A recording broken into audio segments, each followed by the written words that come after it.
Student, इस video में हम लोग एक काफ़ी इंटरेस्टिंग फैक्ट है प्रोबेबिलिटी का, उसके बारे में डिस्कस करेंगे और वो एक मेजर मिस्टेक भी करते हैं स्टूडेंट प्रोबेबिलिटी में।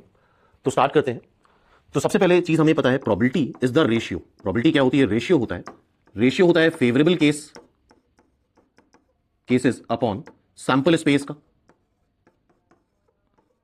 और रेशियो की अपनी एक आइडेंटिटी नहीं होती। लाइक जैसे एक रेशियो दे रखा है 1:2, तो 1:2 सपोज कर लो ए और बी की सैलरी का रेशियो 1:2 है, तो यहां से हम ए और बी की सैलरी एग्जैक्ट नहीं बता सकते। हो सकता है ए की सैलरी 1 रुपीज हो और बी की सैलरी 2 रुपीज हो, या ए की सैलरी 1 लाख हो, बी की सैलरी 2 लाख हो। तो इसी चीज को यहां पे हम डिस्कस कर रहे हैं काफी डिटेल में। फेवरेबल केस सैंपल स्पेस क्या होता है? फेवरेबल केस क्या होता है? किसी गिवन प्रॉब्लम में अकॉर्डिंग टू जिस चीज की प्रोबेबिलिटी निकालनी है, अकॉर्डिंग टू प्रॉब्लम, उसके वेज लिखना इज द फेवरेबल केस। और उस प्रॉब्लम में जो एक्सपेरिमेंट हो रहा है वो टोटल कितने तरह से हो सकता है, टोटल नंबर ऑफ वेज लिखना is the sample space. For example एक रफ एग्जांपल लेके चल रहे हैं अभी फिलहाल, और उसी को कई सारे एग्जांपल्स के थ्रू एक्सप्लेन करेंगे। सपोज कर लो 52 कार्ड्स हैं और 4 प्लेयर्स में डिस्ट्रीब्यूट हो रहे हैं। अभी हम इसकी मैथमेटिक्स में नहीं जा रहे हैं, सिर्फ हम इस रेशियो को एक्सप्लेन कर रहे हैं। 52 कार्ड्स हैं और 4 प्लेयर्स में डिस्ट्रीब्यूट हो रहे हैं। 52 कार्ड्स 4 प्लेयर में डिस्ट्रीब्यूट होंगे और ये प्रोबेबिलिटी बतानी है कि एक स्पेसिफाइड प्लेयर को, ये स्पेसिफाइड प्लेयर है मान लो, इसको चारों एस मिल जाए, चारों इक्के मिल जाए।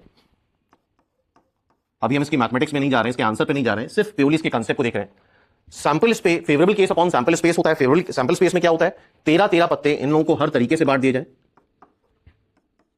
सपोज कर लो 1 को हर तरीके से 13 पत्ते दिए जाते हैं एक्स तरीके से, 2 को 13 पत्ते दिए जाते हैं वाई तरीके से, 3 को 13 कार्ड दिए जाते हैं जेड तरीके से, और 4 को 13 कार्ड दिए जाते हैं यू तरीके से। और सबको मल्टीप्लाई कर देंगे तरीके, बिकॉज ये सब इंडिपेंडेंट है, किसी को कोई भी कार्ड मिल सकता है।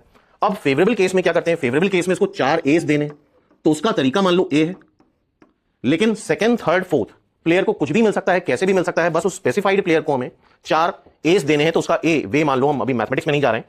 सेकंड प्लेयर को उसी तरह से जैसे पहले वाई वेस से कार्ड मिल रहे थे, थर्ड को जेड वेस से कार्ड मिल रहे थे, और फोर्थ को यू वेस से कार्ड मिल रहे थे, वैसे ही बांटेंगे सेकंड, थर्ड, फोर्थ को। तो होगा क्या? एक्स वाई जेड यू पूरा कैंसिल हो जाएगा, इवेंचुअली ए बाय एक्स ही आएगा।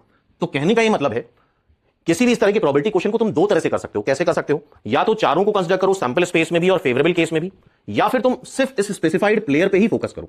पहले तो उसको हर तरीके से पत्ते डिस्ट्रीब्यूट कर दो, लेट्स से एक्स तरीके से डिस्ट्रीब्यूट कर दिया, दैट इज सैंपल स्पेस। और उसके बाद उस प्रॉब्लम के अकॉर्डिंग उसी पर्टिकुलर प्लेयर को 4 एस दे दो। मतलब बाकी 3 प्लेयर से हमें कोई मतलब ही नहीं रहा, ना तो सैंपल स्पेस पे ना ही फेवरेबल केस में, तो आंसर सेम आएगा।